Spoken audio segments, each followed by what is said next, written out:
Hey, Chrissy here. I am a landscape architect and the owner of Kismet Design.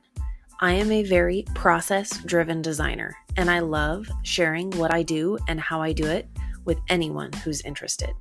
Reaching your true potential and achieving your own personal goals will not happen by chance. You have to set your intentions, make a plan, and do the work. Thank you for joining me to nerd out on design. Don't forget to subscribe and to share too. Let's create something great together. Today's topic was inspired by a suggestion from Abby at Perico Gardens. Hopefully I said that right. So again, thank you for the suggestion. Every one I get, I love, and I love the feedback. So definitely keep messaging me, and any suggestions you have, I'd love to include them. So to jump right in, talking about color. So in my opinion, color is what brings a plan to life. It doesn't matter if you hand draft or use a CAD program, color is what really makes your drawing have that wow factor. I also find strategic color selections for plan symbols also helps my clients visualize the color and texture combinations and seasonality of the garden in a way that can't really easily be explained without the use of color. Yes, it does add time, and yes, it does add cost in printing. But is it worth it? I certainly believe so. Color is just another tool for you to put to use in making sure that your client understands and loves your ideas.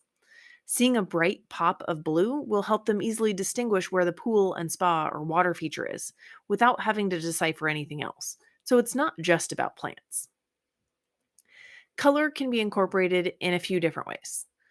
Early in my career, the standard design process at the company I worked for started with hand-drawn concept plans that were scanned, copied, and then the client copy was then color rendered by hand with a combination of colored pencils and markers.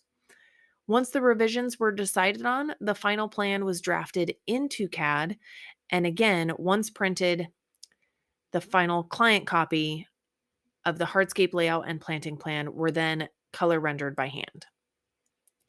That's not what I do now, although I do really miss sitting at a conference room table surrounded by markers and pencils with color flowing onto the page.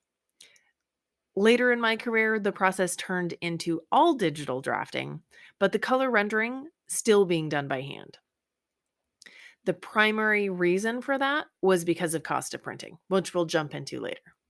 Now, I not only digitally draft, but I digitally color too. I do miss my colored pencils though. My land effects software makes it super easy and efficient for me to add color to my plans, and I can also turn that color on and off as needed while I'm designing, or if I need to print a black and white copy for something. Kind of boring, but sometimes necessary.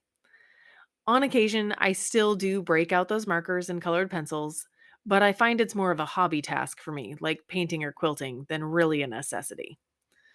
I love the look of a well-drawn and hand-rendered plan, and I love creating them too. But for me, I have chosen to prioritize the efficiency of land effects over hand-drafted design. That being said, the digitally rendered plans can still be beautiful. Otherwise, I would not be able to make that decision. I use color in my design process too. When I'm working on a planting plan, I will turn the color on the plant symbols and off to be able to see the swaths of repetition of color throughout the plan. LandFX also has a really handy tool that you can choose a plant that you want to highlight to easily visualize the dispersion of that plant within the plan, especially helpful for large scale planning. Another efficiency that I have found in this is that I have saved in my templates the plants that I use most. That way, each plan I create has the same symbol for my most used plants. I, in turn, don't have to spend time selecting symbols or colors for those symbols each time. And then when I'm presenting the plan, I can very easily recognize the symbols without needing to read the plan labels. This is also very helpful when working collaboratively with team members too. Each of us can look at a plan that is only partially complete even without labels, and see many of the plants that are being used without even having to ask or select it to see what it is. For example, we have a standard symbol that we always use for Nandina, and another for hydrangeas, and then again for carex and rudbeckia and daphne and so forth. If it's something like a camellia, for example, it will be the same symbol each time, and then the flower color will be modified depending on the species selected. A dogwood tree and a serviceberry will both be tree symbols with white flowers, but the symbol we use for each is different and has been standardized. That way, each of us can look at the plan without reading the labels and tell you which one is which. This also helps a lot when doing plant layout on site. I can easily look at the planting plan, look at the plant delivery, and see how many of each plant go into each area of the garden for layout.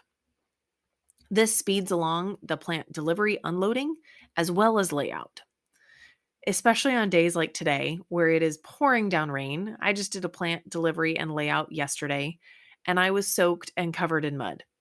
The faster I can get through that, the better. On a nice spring or fall day where it's nice and warm, I might want to linger more. But when it's raining, I like the time savings. I can glance at the plan and see that dogwood tree goes by the fire pit, and their 3 are along the driveway. Underneath them are 7 hydrangeas, and the remainder go in the side yard, and etc. It makes it really easy to be able to easily visually distinguish without having to read. Now that you're sold on color, as if you needed selling on the idea, what about the cost? This can be a concern for both time, cost, and actual cost. If you don't have a large format printer of your own, you know how the cost of having plans printed can add up. Color prints add up even faster. The learning curve on this can be a little stressful when you're just starting out, but like everything else in business, once you have a good idea of the cost, you can build it into your fees. Not quite ready to invest in the color prints? Break out the markers and colored pencils. I will tell you from my own experience, though, that having your own printer, if you have the space for it, is wonderful. So wonderful that I couldn't help myself but to take a picture of the first print that I was printing when I got my printer. Dorky, I know, but I found it delightful. I use my printer so incredibly much. It easily paid for itself within the first year. I love being able to print something full size, even just to review. If there's a mistake that I don't see until it's printed, no big deal. Correct it and reprint. And the stress I save by being able to print it from my office instead of running to the print shop right before it closes, or worse yet, on my way to a client meeting, ugh, I do not miss that one bit. I also end up giving my prints away a lot to the crew, and I love being able to print more copies whenever I need. We've all seen it. The first few days, the crew has the plan out and is referencing it regularly. And then a few days go by, it's rolled up, it's wedged under the seat of the excavator. And then another day or two go by. By the second or third week, it might be missing entirely. To be fair, sometimes it just gets eaten by the rain and mud if it's not in a sleeve. Either way, I love my printer. Regardless of how you color your plans or how you get them printed, there's just an added beauty to the deliverables when they are not boring black and white. Don't get me wrong, I've seen some stunning drafting, but the color is really the icing on the cake. The deliverables at each stage will vary based on your process. The beauty of those deliverables is all part of the service that you offer your clients. For me, the very first meeting that I have is my consultation meeting. At that meeting, the client doesn't receive any drawings. They'll receive the design contract, and I also print out a printout of my process that lines out, that also has some rough timelines so that they know what to expect in terms of duration of the design process.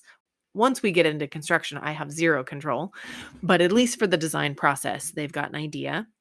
And then I also give them the reference sheet that I put together that has the preliminary documentation on setbacks, impervious surface limits, any site research that I found for their property.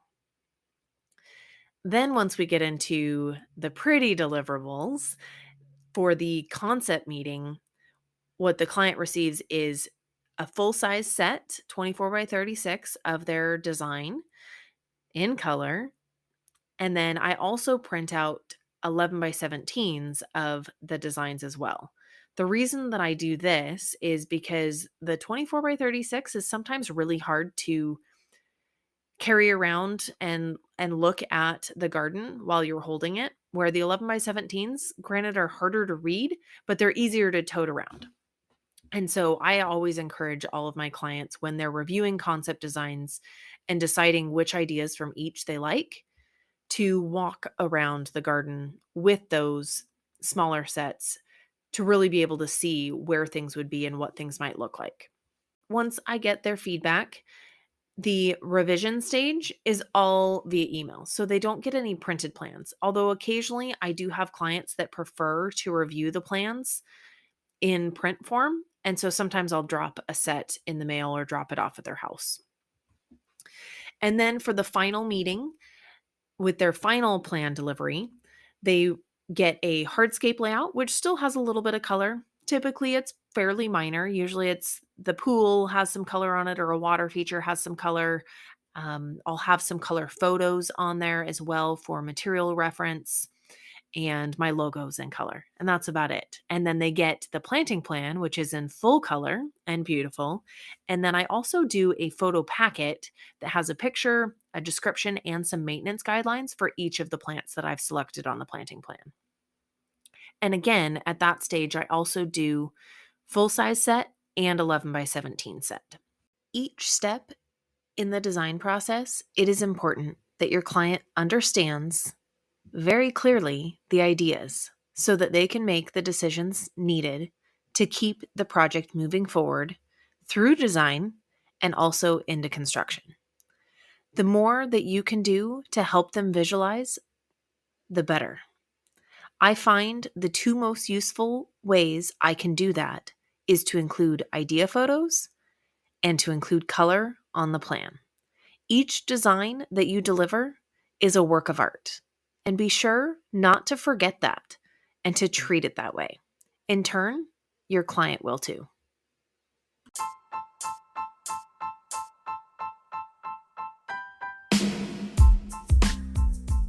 To wrap up, I want to thank you for your time. I hope the ideas discussed today have left you feeling excited and energized. As I build both my business and my life, I value the support and feedback you provide. I would love for you to reach out to me to let me know what you think, give me ideas, or just to connect. Please don't forget to subscribe and also share with a friend. Until next time, go create something wonderful.